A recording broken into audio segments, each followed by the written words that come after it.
Messieurs les modérateurs, chers collègues, c'est un honneur pour moi de vous présenter un cas de complication qui, comme vous le verrez, est beaucoup moins spectaculaire que ce que vous avez eu l'occasion de voir jusqu'à maintenant, mais qui, à mon sens, est un cas assez illustratif des problèmes peut-être qu'on a engendrés dans la prise en charge de nos infarctus aigus. Et je me suis permis de l'intituler « Angioplastie primaire, le plus vite est-il toujours le mieux ?» et vous allez comprendre pourquoi. C'est le cas d'un jeune patient de 56 ans qui a de multiples facteurs de risque. Il est hypertendu, diabétique, dyslipidémique et fumeur, sans aucune comorbidité, et il se présente avec une histoire relativement typique de douleur thoracique au repos, évoluant depuis 1 heure, et il se présente directement dans le centre d'urgence de notre hôpital tertiaire. Voici les CG 12 pistes à l'admission, où, comme vous le voyez, on conclut à un infarctus de type STEMI inférieur et latéral, avec un délai à ce moment-là entre le début des symptômes et le premier contact médical qui est de 52 minutes. Alors, en vertu des recommandations de la Société européenne de cardiologie, pour ce patient qui se présente directement dans un centre d'angioplastie primaire, eh bien, comme on aurait tous fait, évidemment, ce patient est éligible pour une angioplastie primaire avec un délai recommandé de 60 minutes. Alors, dans notre canton, qui est le canton de Vaud, qui est un bassin de population en Suisse d'à peu près 700 000 habitants, on a mis en place, il y a à peu près 1 année, un réseau qui permet d'acheminer extrêmement rapidement ces patients vers le centre d'angioplastie primaire qui est notre hôpital. C'est un algorithme qui est relativement complexe, mais qui nous a fallu beaucoup de temps à mettre en place, mais qui est assez protocolé. Et je voulais juste en venir au traitement pharmacologique que nous avons décidé d'adopter, qui est en fait d'administrer à ces patients une dose de charge d'aspirine. Nous avons choisi le ticagrelor comme médicament de choix en administration intra-hospitalière associé à un traitement d'héparine non fractionné. C'est ce que ce patient a reçu, donc au moment de son admission chez nous, transféré en salle de cathétérisme cardiaque avec un délai entre le premier contact médical et l'accès artériel qui est de 40 minutes. Vous en conviendrez, relativement rapide. Alors voici son angiographie coronarienne effectuée en urgence par voie fémorale droite.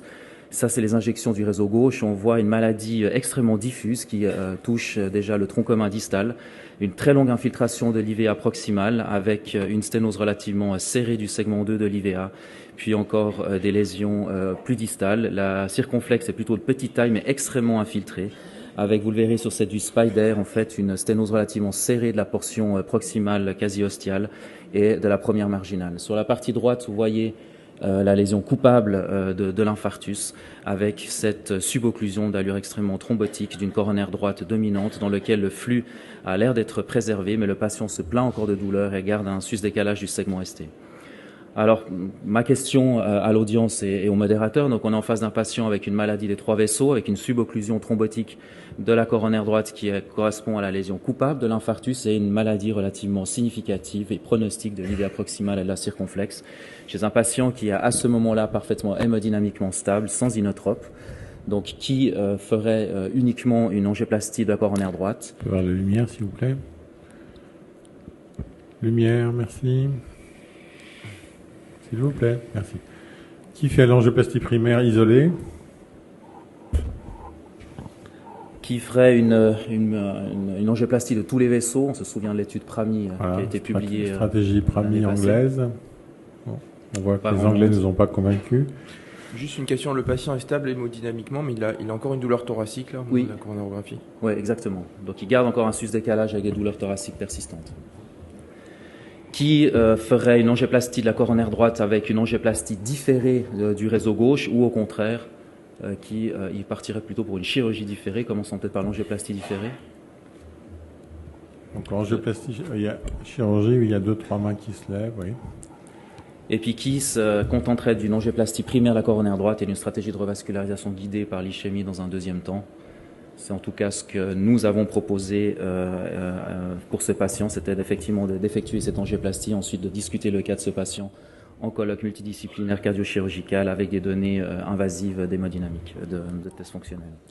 Concernant la stratégie à adopter pour cette angioplastie de la coronaire droite, qui partirait pour un stenting direct, sans manœuvre de thromboaspiration? On se souvient tous de l'étude TASTE, publiée l'année passée. Oui, donc il y a quelques mains. Qui associerait une thromboaspiration avant le stenting? Ok. Qui se contenterait d'un stenting avec traitement adjuvant de GP2B3A et qui finalement ferait la totale, c'est-à-dire thromboaspiration, stenting direct et GP2B3A. Alors nous, ce qu'on a choisi, c'est de thromboaspirer et de faire un stenting direct, peut-être par gain de temps. Je vais peut-être passer sur l'algorithme que nous suivons de manière assez stricte, disons, dans notre institution, qui est en fait celle qui est recommandée par la Société européenne de cardiologie, son groupe de travail de cardiologie interventionnelle, effectivement, pour ce patient qui a un flux TIMI 2-3 en début de procédure avec un thrombus qui est quand même de relativement large calibre pour un vaisseau de petit calibre ou de moyen calibre, effectivement, une thrombectomie manuelle. Concernant la stratégie de stenting, chez ce patient qui, je vous le rappelle, est tritronculaire, diabétique, avec une maladie des 3 vaisseaux proximaux sur le tronc gauche, qui proposerait un stent nu dans la phase aiguë de l'infarctus et qui proposera un stent actif, la majorité d'entre vous. Eh bien, effectivement, en vertu des recommandations, c'est ce que nous aussi nous avons proposé chez ce patient. Voici la procédure d'angioplastie. Donc, on était en 6 French par voie fémorale, un guide relativement standard, et nous utilisons chez nous le QuickCat comme cathéter d'aspiration. Et vous voyez sur la partie droite le résultat après la thromboaspiration. Ensuite, on fait un stenting direct et on choisit un stent actif, un 3,5-24, délivré à 12 atmosphères. Et vous voyez sur la partie droite de l'écran que malgré des petits sauts de calibre au niveau de la droite moyenne et de la droite distale, un relativement bon flux en distalité, un patient qui n'a plus de douleur et dont le segment ST se résout assez rapidement. Donc si on résume la prise en charge intra-hospitalière de ce patient, on est avec un door to balloon aux alentours de 50 minutes, avec un temps total d'ischémie de 103 minutes. Finalement, tous nos efforts dans la mise en place effectivement de ce réseau semblent aller dans notre sens. Je ne sais pas si quelqu'un d'entre vous à ce stade ferait quelque chose de plus ou de différent dans la prise en charge de ce patient. Tu peux avancer. Je pense que tu peux avancer. Tu peux avancer ? Si, tu avais un commentaire. Je suis un peu embêté par l'image juste en aval du stent. Alors le stent long, c'était certainement une bonne idée, mais à mon avis, il est un peu trop haut. Alors il est clair que le résultat angiographique n'a pas l'air d'être 100% idéal. L'idée est en fait de reprendre ce patient après pour une évaluation fonctionnelle de la gauche, quitte à optimaliser en fonction des données qu'on aurait d'échocardiographie le traitement de la coronaire droite guidé par FFR. Juan, moi j'ai encore juste une question. Vous faites une ventriculographie chez ces patients? Malheureusement pas, et je pense qu'effectivement c'est pas une bonne habitude, et c'est vrai qu'on est pas mal en discussion. Je pense qu'il faut qu'on le fasse effectivement. Je sais pas si c'est ce que font les gens dans l'auditoire, mais peut-être parfois par contre. L'échographie cardiaque peut-être. C'est des choses qu'on devrait faire. Il y a encore une question là-haut. Et puis, Loïc Bellancy, et puis vous avez fait, dans votre protocole, c'est 5000 unités d'héparine. Oui. Il y a des séries qui montrent que quand on fait l'ACT en salle, à ce moment-là, l'ACT est bon que dans 14% des cas. Alors c'est peut-être une dose qui est faible, avec du ticagrelor qui va mettre 4 heures pour être efficace. Effectivement, donc on a des données de nos collègues électrophysiologues qui sont à l'heure actuelle, qui ont fait d'ailleurs un petit protocole justement pour voir la cinétique de l'administration de ces héparines en salle d'intervention. Et effectivement, on peut avoir des doutes. Nous, on contrôle systématiquement l'anticoagulation à l'arrivée en salle, y compris chez ce patient qui est arrivé en fait directement dans notre institution. Mais ce qu'on fait de routine, c'est de s'assurer d'une anticoagulation efficace malgré la dose de 5000, quitte à rajouter si jamais des doses supplémentaires. Ok, on va avancer.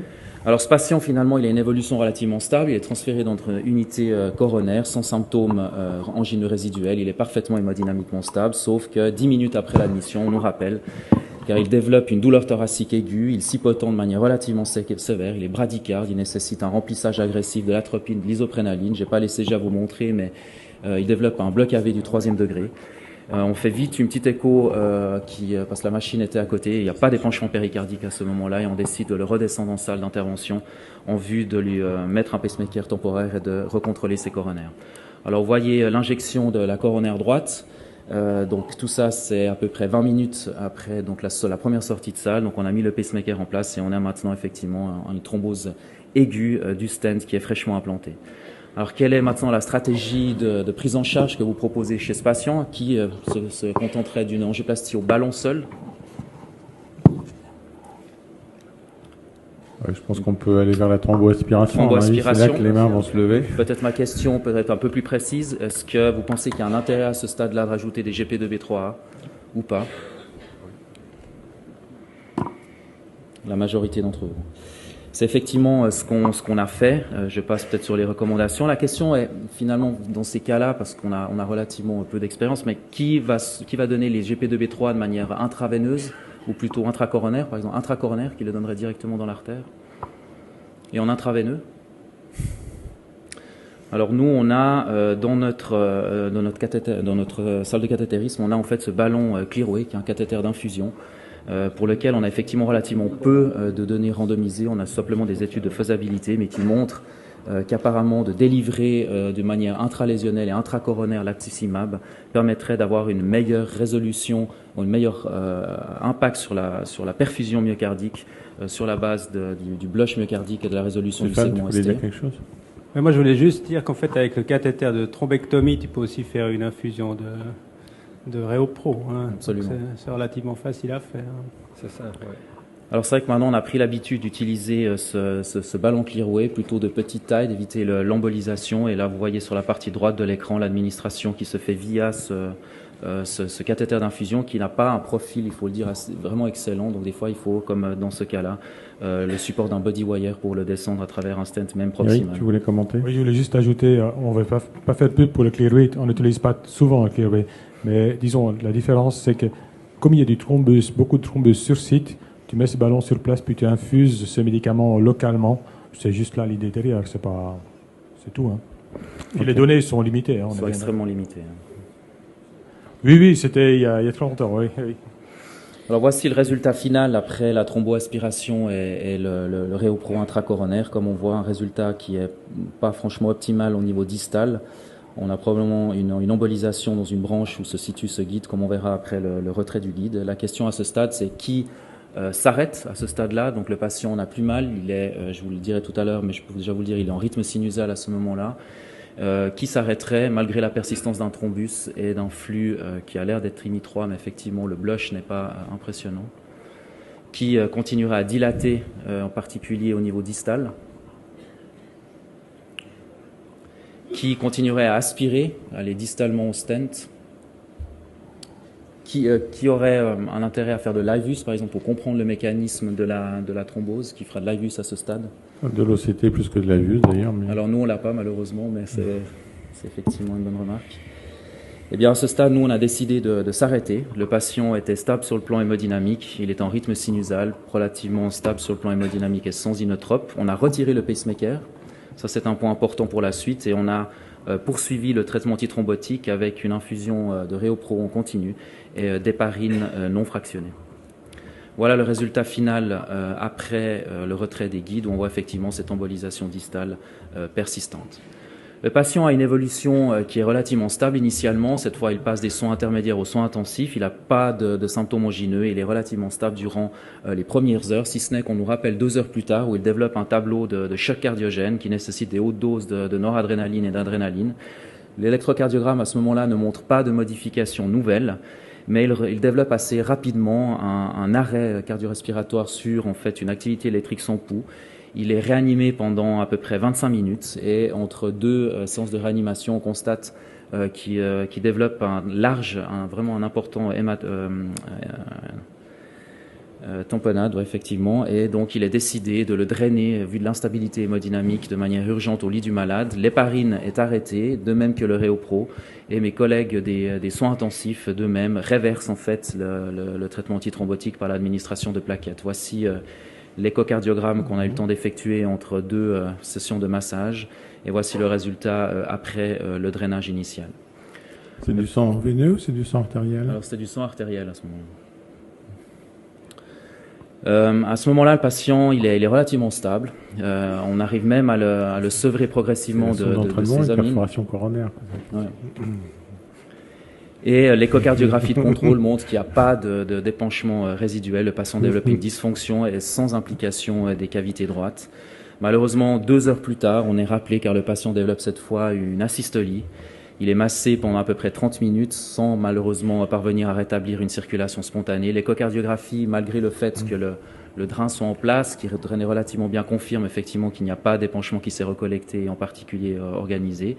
Il est discuté à ce moment-là avec nos collègues chirurgiens au milieu de la nuit d'une assistance ventriculaire. Le patient est finalement récusé malgré son âge au vu du saignement actif et il décède sans que malheureusement nous ayons pu obtenir de la famille la possibilité d'une autopsie pour éclaircir définitivement les causes du décès qui malheureusement encore aujourd'hui nous sont inconnus. Alors est-ce qu'il a saigné de manière active ailleurs ou de manière diffuse? Est-ce qu'il a bouché son réseau coronarien suite à avoir réversé tous les traitements antiplaquettaires et anticoagulants? On ne le saura malheureusement jamais. Je pense que c'est juste important, et ce que je voulais vous transmettre comme message, c'est que finalement, on a créé, par cette prise en charge relativement rapide de l'infarctus tel qu'il est conçu en 2013 et 2014, des situations de patients se présentant extrêmement rapidement, qui sont pour certains naïfs en traitement antiplaquettaire. On se retrouve à des situations où ces nouveaux puissants antiplaquettaires n'ont pas un délai d'action qui est aussi rapide qu'il avait été évalué dans les patients coronariens instables et des sujets sains. Et pour mémoire, je vous donne ici le résultat de cette étude rapide publiée l'année passée qui montre qu'il faut probablement à peu près 4 heures en moyenne avec les nouveaux P2Y12, que ce soit le ticagrelor et le prasugrel, probablement 3 heures avec le prasugrel, 5 heures avec le ticagrelor pour obtenir une antiagrégation efficace. Je sais que ça a été discuté dans les sessions plénières, mais ce cas illustre malheureusement une conséquence fatale. Et regardez sur la partie droite, si on prend les patients à 2 heures, et nous, dans le cas de notre patient qui était sous ticagrelor, on a quasiment 60% des patients qui ne sont pas antiagrégés de manière optimale. Alors ma conclusion dans ce cas, c'est que finalement les recommandations actuelles sur la prise en charge de ces patients avec STEMI, avec des réseaux régionaux qui sont destinés à amener ces patients relativement rapidement et efficacement dans les centres d'angioplastie primaire, à créer des délais qui sont extrêmement courts pour permettre au traitement anti-thrombotique d'être efficace. Il faut se rappeler que ces nouveaux P2Y12 ont une période de vulnérabilité d'à peu près 4 heures après leur administration, et que l'utilisation en bail-out, comme on le fait probablement une grande partie dans l'auditoire, et c'est ce qu'on fait nous en tout cas dans notre institution, chez les patients qui se présentent précocement et qui sont naïfs, peut être considéré pour prévenir la thrombose de stent, mais malheureusement parfois au prix d'un risque hémorragique qui est augmenté et potentiellement fatal, comme ça a été probablement le cas chez notre patient. Je vous remercie.